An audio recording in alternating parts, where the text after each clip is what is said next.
बिहार के पूर्व डीजीपी और हाल ही में स्वेच्छा से रिटायरमेंट लेने वाले गुप्तेश्वर पांडेय आज जेडीयू में शामिल हो गए। डीजीपी ने रविवार को मुख्यमंत्री नीतीश कुमार के आवास पर उनकी मौजूदगी में पार्टी की सदस्यता ग्रहण की। जेडीयू में शामिल होने के बाद गुप्तेश्वर पांडेय ने कहा कि नीतीश कुमार हमारे नेता हैं, उनके और पार्टी की तरफ से जो आदेश मिलेगा उसका पालन करूंगा। उन्होंने कहा कि पार्टी जो भी हमसे कहेगी वह करूंगा। अगर चुनाव लड़ने के लिए कहेगी तो चुनाव लड़ूंगा।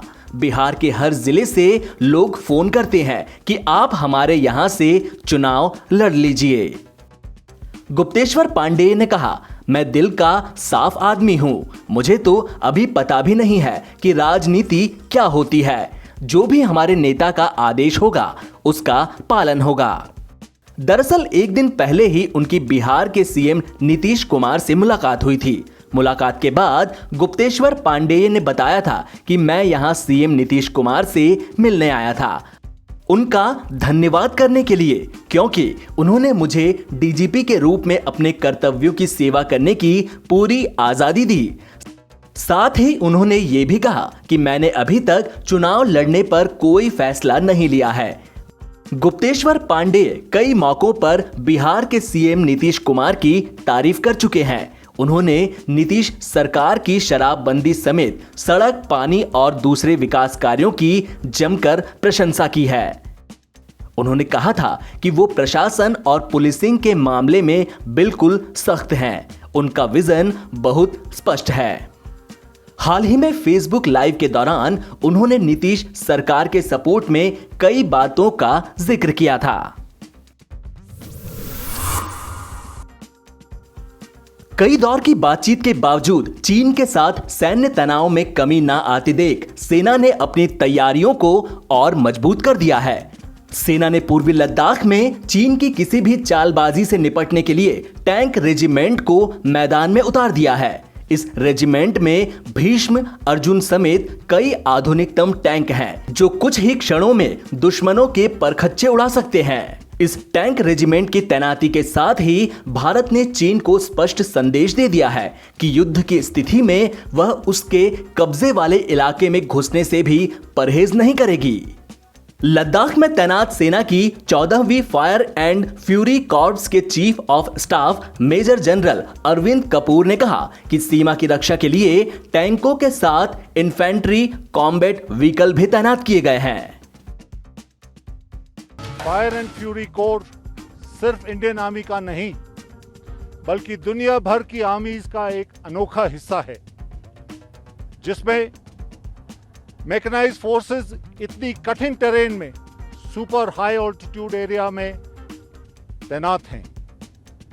टैंक्स, इन्फेंट्री कॉम्बैट व्हीकल्स और हेवी गन्स का मेंटेनेंस ऐसी कठिन टेरेन में बड़ी चुनौती बन जाता है।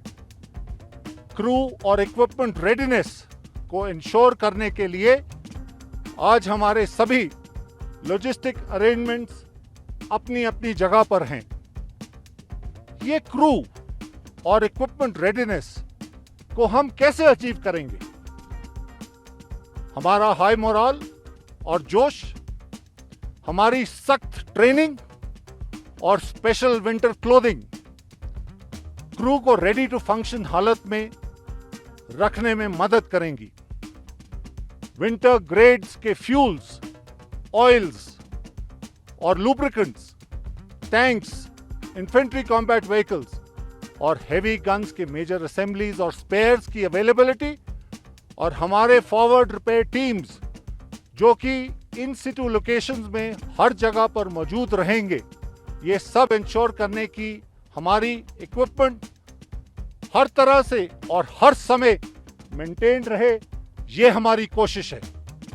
इसके साथ साथ क्रू की ट्रेनिंग और क्रू ड्रिल्स की रेडीनेस तो चलती ही रहेगी।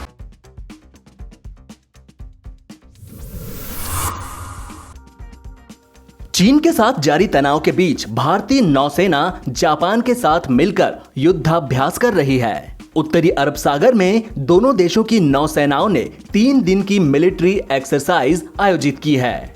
शनिवार को पहले दिन कई तरह की मिलिट्री ड्रिल्स को अंजाम दिया गया। भारत और जापान के बीच 9 सितंबर को ऐतिहासिक समझौता होने के बाद यह पहला साझा युद्धाभ्यास है। दोनों देशों की सेनाएं अब ईंधन, मरम्मत और अन्य जरूरतों के लिए एक दूसरे की सहायता ले सकती है। इसी हफ्ते भारत और ऑस्ट्रेलिया की नौसेनाओं ने हिंद महासागर में 2 दिन की मेगा एक्सरसाइज की थी। भारत जापान समुद्री अभ्यास का चौथा संस्करण हिंद महासागर और हिंद प्रशांत क्षेत्र में चीन के बढ़ते सैन्य प्रभाव के बीच हो रहा है। भारत जापान समुद्री अभ्यास समुद्र सुरक्षा पर खास ध्यान देते हुए जनवरी 2012 में शुरू हुआ था। आखिरी बार विशाखापट्टनम तट पर युद्धाभ्यास हुआ था। नेवी के प्रवक्ता के मुताबिक स्वदेशी स्टील्थ डिस्ट्रॉयर चेन्नई, टैग क्लास स्टील्ड फ्रिगेट तरकश और फ्लीट टैंकर दीपक इस युद्धाभ्यास में शामिल हुए थे। भारतीय और रूसी नौसेनाओं ने 4 सितंबर को बंगाल की खाड़ी में युद्धाभ्यास किया था। इस अभ्यास में जमीनी और एंटी एयरक्राफ्ट डील, गोलीबारी अभ्यास, हेलीकॉप्टर ऑपरेशन और सीमैन शिप इवोल्यूशन शामिल है। इस अभ्यास को इंद्र नेवी के रूप में जाना जाता है, जो कि इसके 11वें संस्करण में है। यह भारतीय नौसेना और रूसी नौसेना के बीच द्विवर्षीय द्विपक्षीय समुद्री अभ्यास है।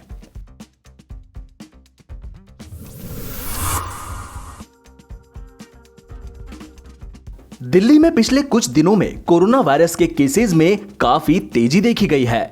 इस पर जब हेल्थ मिनिस्टर सत्येंद्र जैन से सवाल पूछा गया तो उन्होंने कहा कि सरकार बदलती रणनीति का हिस्सा है। जैन ने बताया कि ऐसा टेस्टिंग बढ़ाने की वजह से हुआ है। मामलों को लेकर क्या कोई रणनीति बदलने की आपको जरूरत महसूस होती है क्या दिल्ली में? नहीं, देखिएगा, हमने रणनीति बदली ना। हमने टेस्ट जो थे 20,000 के आसपास कर रहे थे, 18,000 16,000, उसको हमने बढ़ा कर 60,000 के लेके गए। ये रणनीति में बहुत बड़ा बदलाव था, इसीलिए बदलाव किया गया था। जो है उनको सबको ढूंढा जाए, एक भी केस ना बचे, ताकि उसको कंटेन किया जा सके और फर्दर ना फैले। डबलिंग रेट के हाल क्या है सर? 50 डेज है, 50 डेज है। इससे बात सामने आई है कि कंटेनमेंट जोन की संख्या 2000 के ऊपर चली गई है। सबसे पहले तो ये है कि जाहिर है मामले बढ़ रहे हैं तो कंटेनमेंट जोन की संख्या भी बढ़ेगी, लेकिन जो रणनीति अपनाई गई थी कंटेनमेंट जोन का दायरा कम होगा, इसके पीछे मकसद क्या है? देखिएगा, हमने जो स्ट्रेटेजी ली थी, जो 4-5 हफ्ते पहले स्टार्ट किया था, हमने कहा था भाई टेस्ट को डबल करेंगे। डबल नहीं, हमने 3 गुना किया। बहुत बड़ी संख्या में टेस्ट किए और जो भी पॉजिटिव आए उनको हमने कंटेनमेंट, छोटे कंटेनमेंट जोन बनाए ताकि फर्दर ना फैले। और ये हमें पता था कि 2-3-4 हफ्ते तक इसको काफ़ी एग्रेसिवली करना पड़ेगा, तब इसका डाउनफॉल होगा, और वो उसके रिजल्ट पॉजिटिव आ रहे हैं। तो अभी डाउनफॉल पिछले मैंने बताया 1 हफ्ते से लगातार, जो कि पिछले हफ्ते 10 दिन, पिछले 11 दिन में 4,000 से ऊपर होता था, 4,000 से नीचे आ रहा है।